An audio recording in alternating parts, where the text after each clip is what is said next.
آپ صلی اللہ علیہ وسلم پر وحی کا ابتدائی دور اچھے سچے پاکیزہ خوابوں سے شروع ہوا۔ آپ خواب میں جو کچھ دیکھتے وہ صبح کی روشنی کی طرح صحیح اور سچا ثابت ہوتا۔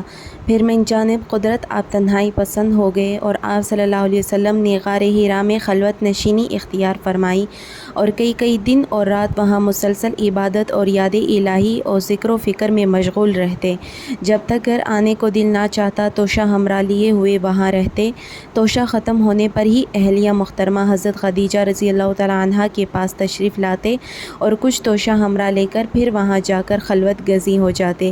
یہی طریقہ جاری رہا یہاں تک کہ آپ پر حق منکشف ہو گیا اور آپ غار حرا ہی میں قیام پذیر تھے کہ اچانک حضرت جبرائیل علیہ السلام آپ کے پاس حاضر ہوئے اور کہنے لگے کہ اے محمد پڑھو۔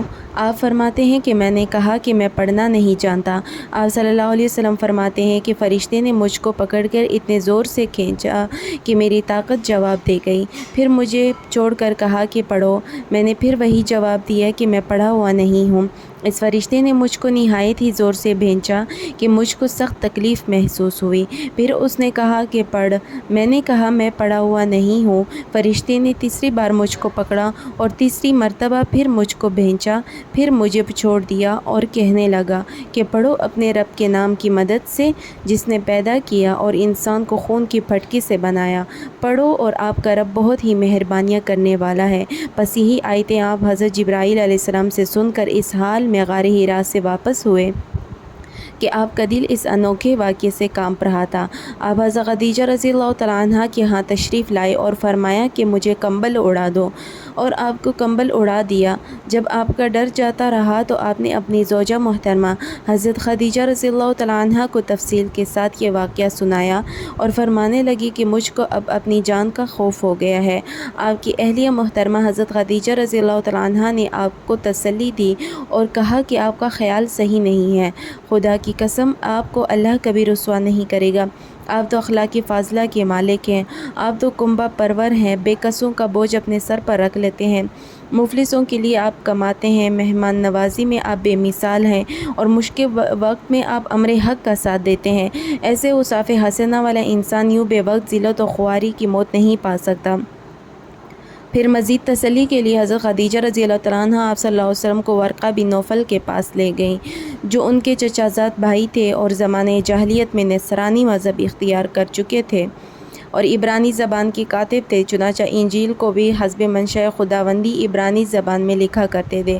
انجیل سریانی زبان میں نازل ہوئی تھی، پھر اس کا ترجمہ عبرانی زبان میں ہوا۔ ورقہ بن نوفل اسی کو لکھتے تھے۔ وہ بہت بوڑھے ہو گئے تھے، یہاں تک کہ ان کی بینائی بھی رخصت ہو چکی تھی۔ حضرت خدیجہ رضی اللہ تعالیٰ عنہا نے ان کے سامنے آپ کے حالات بیان کیے اور کہا کہ اے چچا زاد بھائی، اپنے بھتیجے محمد صلی اللہ علیہ وسلم کی زبان ذرا ان کی کیفیت سن لیجئے۔ وہ بولے کہ بھتیجے آپ نے جو کچھ دیکھا ہے اس کی تفصیل سناؤ۔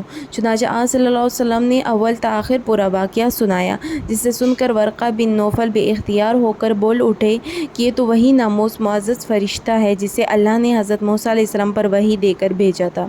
کاش میں آپ کے اس عہد نبوت کے شروع ہونے پر جوان عمر ہوتا، کاش میں اس وقت تک زندہ رہتا جبکہ آپ کی قوم آپ کو اس شہر سے نکال دے گی۔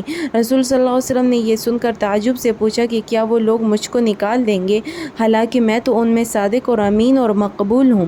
ورقہ بولا، ہاں یہ سب کچھ سچ ہے، مگر جو شخص بھی آپ کی طرح امر حق لے کر آیا لوگ اس کے دشمن ہی ہو گئے ہیں۔